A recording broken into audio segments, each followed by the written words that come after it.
Hey guys, this is Sonic from Chill Gamers, and today we're going to take a look at my revised computer build.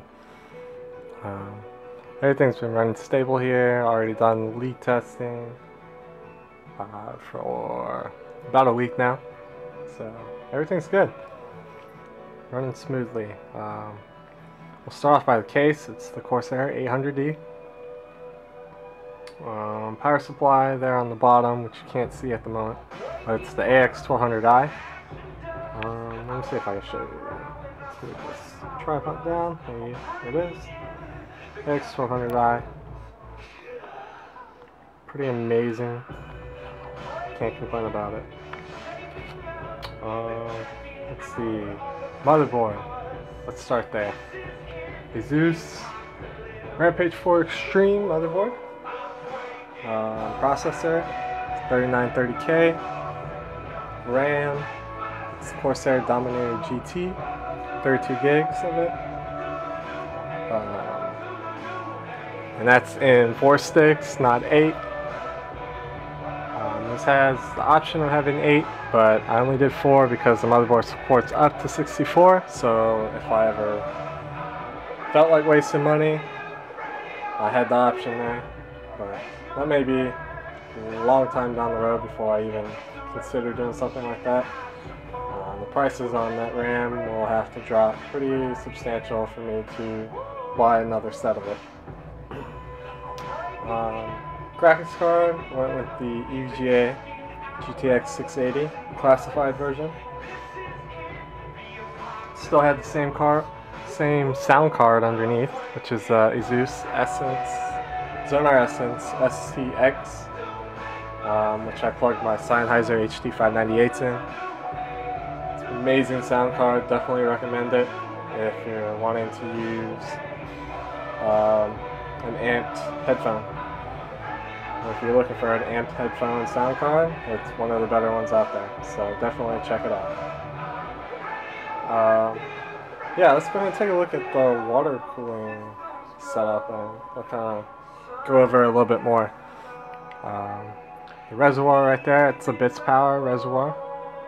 I believe it's either 150 or 200. Forget exactly. But let's see. It comes out of that down into this black sparkle extension fitting. As you can see, it's kind of not as stable as I would like because it's just pretty much held up by this extension fitting and this 90-degree fitting. And then of course the tubing up here has support, but the computer doesn't move. So far I haven't had a problem with it. If I do decide to move it, I'll probably disconnect it. That way nothing breaks or nothing leaks like that. And I'll drain the system, of course. So yeah, probably change out coolant at that time. But let's continue. Here at the bottom, comes down, extension fitting, 90-degree, into the EK D5 X top. It's a CSQ version. Behind that is the SwiftTech MCP 655 pump. After it cycles through this X top, it comes into a 90-degree compression fitting. Comes all the way up through here using Tygon tubing. Like I said, 3/4 half-inch tubing there. Triple rotary compression fitting up into the graphics card, the hydro copper. I would have went with the EK CSQ, but they do not make, and they do not plan on making one for the classified card at EVGA. So this is my only option for a water block, which kind of disappointed me, but I should have did my research a little bit and picked up a compatible graphics card to the water block that I wanted in the first place. But after it goes through here, it comes up into a 90-degree compression fitting using the Tygon tubing again, straight into the motherboard. The water block comes all the way down here into, technically, some of you call it the South Bridge, and then comes back up here. Using a extension fitting here, so it lines up parallel. So my crystal link fitting here is parallel with the motherboard. These are all mini black mini, like, what do I call it? The Crystal Link adapters. They're all minis, so that way you can see more of the tubing. I think it looked a lot better that way instead of using the standards. Yeah, it comes into the RAM water block, also EK, CSQ, pretty much everything is CSQ except for this, which is the one by EVGA. So it comes through here, across into another Crystal Link, both 90 degrees. There's another extension, I believe. Yeah, it has another extension here. Into a MOSFET. Comes out of the MOSFET, extension, 90 degree, Crystal Link. Into the CPU water block here. Out of the CPU water block, put more extensions over here, so it could be parallel once again to the RAM block. And out of the RAM, up into the radiator, the EK, what is it, XTX version. It's a 360 radiator.